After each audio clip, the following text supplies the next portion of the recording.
For 33 years, The Legend of Zelda has remained one of the most iconic, beloved, influential and consistently inventive video game franchises in the world. From laying down the template for all future open world games back in 1986, to delivering generation-defining smash hits in the form of Ocarina of Time and Breath of the Wild, The Legend of Zelda is a series that means so many different things to so many different people. With that in mind, the prospect of attempting to nail down just 5 unforgettable moments from over 15 games is a daunting one, but we love a challenge here at UNILAD Gaming. We also love to hear how much we've clearly never played a Zelda game before in our lives, in before any of the comments throw that one at us. Zelda is the dude, right? As always, this list essentially comes down to personal taste, and we'd love for you to share your favourite Zelda moments in the comments with us. There are no wrong answers here, unless you think Twilight Princess is the best Zelda, obviously. Oh, before we get started, make sure to subscribe to UNILAD Gaming and hit the free magic bells to open the door of time and get notified whenever we upload something new. Entering the Dark World, A Link to the Past.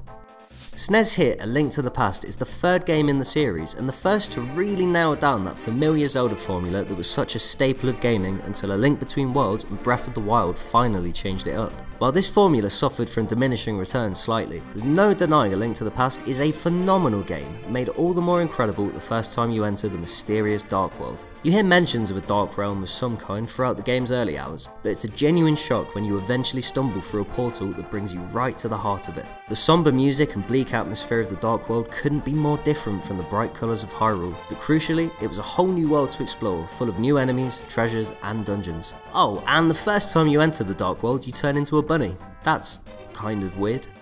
Waking Up, Breath of the Wild.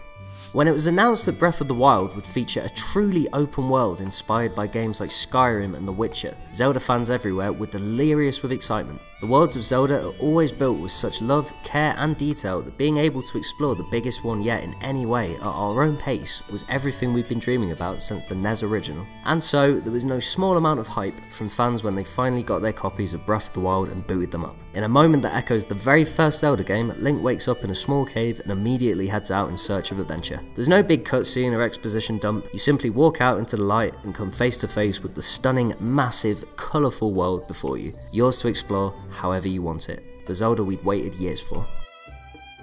Setting Sail, Wind Waker. For a game that involves a ton of sailing, it takes a while before Wind Waker actually lets you take to the seas, but it's quite a sight when the moment finally comes. To be clear, we're not talking about the moment during the game's opening when Link finally leaves home aboard the pirate ship, although that is great and super emotional. I'm not crying. You are. No, we're talking about an hour after that when you first meet the King of Red Lions, a living, talking boat, just like they don't make in real life. After running off on a fetch quest to fit your new mate with a sail, you climb aboard and let the wind carry you to adventure. An epic score kicks into life as you cut through an ocean of pure blue, seagulls swooping down to fly alongside your boat, the horizon dotted with strange new places to explore. Before Breath of the Wild, Wind Waker was the game that came closest to capturing the spirit of adventure and exploration that the NES original evoked, and it all started with this moment.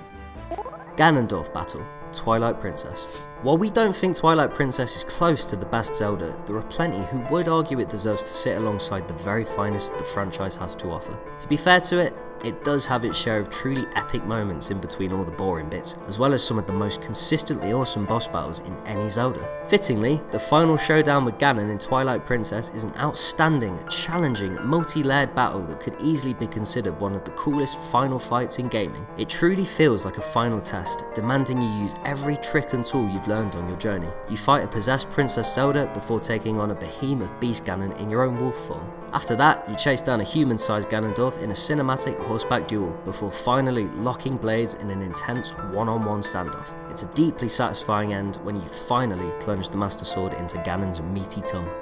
Before we get to our number 1, let's go through some honourable mentions. Fi Dancing, Skyward Sword. The moon destroys the world, Majora's Mask.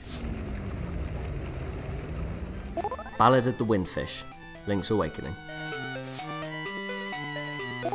Getting the Master Sword, Ocarina of Time. This is it. This is absolutely the most unforgettable, definitive moment in the history of Zelda. There's not a soul alive who's played Ocarina of Time and doesn't remember how they felt the first time they pulled the legendary Master Sword from its pedestal. Ocarina's first handful of hours are spent playing as a younger version of Link, getting to know the world of Hyrule as a bright, hopeful land full of life. A young Zelda tells us we need to gather the 3 elemental stones so we can stop the evil Ganon. So off we pop, eager to do some questing. After grabbing the 3rd and final stone, and shaking off the nagging feeling that you just got engaged to a fish, it's time to head back to the Temple of Time and save the day. Walking into the Temple of Time with all 3 stones feels like the end of a long journey. Of course, when you discover the Master Sword was hidden in the temple all along, it becomes clear the game is only just beginning. Stepping forward to remove the Master Sword for the first time still gives us chills. The music that plays as you grip the hilt, the way Ganon steps out to reveal he's played you like a fiddle, the fact that you wake up 7 years later as an adult, it's all flawlessly done. It's victory followed up by an unexpected and utter defeat that only strengthens your resolve to play through the rest of the game and get the win you're owed. And proof that Ocarina of Time is one of the finest games in history. I'm certain you guys have your own opinion on the best moments in a Zelda game, so head to the comments and let us know what yours are. And stick with UNILAD Gaming on YouTube for more legendary gaming content while you're at it.